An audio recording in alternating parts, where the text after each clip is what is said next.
How long do we think LSU was talking to Kelly? Did this happen pretty quickly, or was it kept quiet behind the scenes? Well, boys, just when we thought that it was going to be raise season in college football, where everyone got a big hike in pay to stay where they were, and they were going to use all these openings just to leverage their position at their current job, Brian Kelly leaves tradition-rich, one of the top jobs in the country, Notre Dame, to take the job at LSU for $9.5 million a year.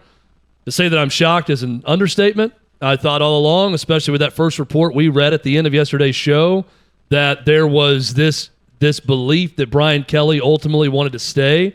He just wanted facilities improvements to be agreed upon at Notre Dame. I thought this was all a leverage play for Brian Kelly. It is not. He's the head coach at LSU. I'm stunned. And denial's rolling in, but of all these puzzle pieces that we've put together with all of these openings, none seems like a better fit now than Urban Meyer to Notre Dame, a dream job. The guy's named after a pope. Denials are rolling in now based on sourcing, but he'll face that question in person tomorrow as the Jaguars reassemble to get ready for a game on Sunday.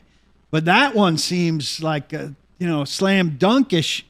Even if he really is hell-bent on staying in the NFL, that's a home run. One college job that he would take, it would seem like that it's would be a mammoth out-of-the-park type home run, grand slam, walk-off to win a game if they got Urban Meyer. Here's what's crazy about this move. LSU just got a hell of a lot better with Brian Kelly as their coach, who's one of the best coaches in college football. And I know there's a lot of knocks on Brian Kelly, but look at his resume. It's not perfect. The way LSU put out in a promo, certainly not perfect, but he's a very good coach and the all-time winningest coach in Notre Dame history. Brian Kelly to LSU makes LSU a lot better, and I also think that Notre Dame has a chance to get a heck of a lot better because to me, here are the tiers for Notre Dame right now. It is Urban Meyer, grand slam, if that were to happen. Luke Fickell, mammoth shot, home run. That would work at Notre Dame, an established not Power 5, soon to be Power 5 with Cincinnati, but established D1 head coach. And then I think at Tier 3, you've got Marcus Freeman at 35 years old that everyone in coaching believes is a star on the rise. It's going to get a head coaching job soon. That if you wanted to go the coordinator route and you wanted to go with someone who could be your head coach for 25 years possibly, that's a pretty good route to go. That's also your third option? That's a pretty good third option. Hiring Brian Kelly's defensive coordinator who had been there for a year, I'm not going to say that's an upgrade for Notre Dame, but the chances of Notre Dame being great with all three of those coaches, I think, is up there. How long do we think LSU was talking to Kelly? Did this happen pretty quickly, or was it kept quiet behind the scenes? Because if it was kept quiet behind the scenes, I'm really marveling at some of the big things that have been kept quiet. Because it turns out USC was talking to Lincoln Riley for a good while, and that was kept really quiet. And things just don't stay quiet. And if LSU was talking to Brian Kelly, and that was kept quiet, they're two huge jobs with two huge names kept quiet. I believe USC was definitely, I mean, of course they were talking to representatives of Lincoln Riley, but I believe that LSU has been talking with Notre Dame far longer. Not with Notre Dame, but with Brian Kelly. And the reason for that is how long he's been there. He's been there 12 years. You don't just up and leave over the course of 48 hours. Yeah, you got to ask about interest to dip your toe in the water. Chad, don't you agree? You're entrenched there in that program. You're the all-time winningest coach for the Fighting Irish. Think about that. And you just up and leave over a 48-hour period after you find out that all of a sudden LSU didn't get the coach they wanted because Lincoln Riley went to USC.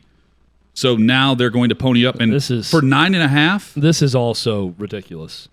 Yes, of course they've been talking for a long time. And yes, of course Lincoln Riley's been talking to USC since that job came open. I can't stand when Lincoln Riley can sit up there straight-faced and said, I didn't have any conversations with the USC until Saturday night. Well, no, duh.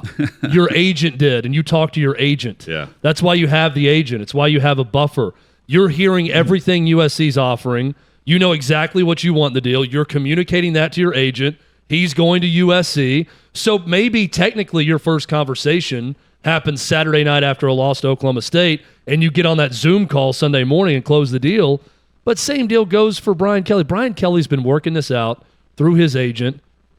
ever since LSU probably even first considered firing Ed Orgeron. This They've just been goes talking about to this. show you when school coach and agent really don't want to use the media as part of the system of getting what they want, you can really keep it quiet if you want to. The fact of the matter is most of the time they want to use the media as part of getting what they want, and so they have no interest in keeping it quiet. But when they want to, here are two monumental moves that were kept quiet in the whispering stages a month ago or however long ago, and nothing got out.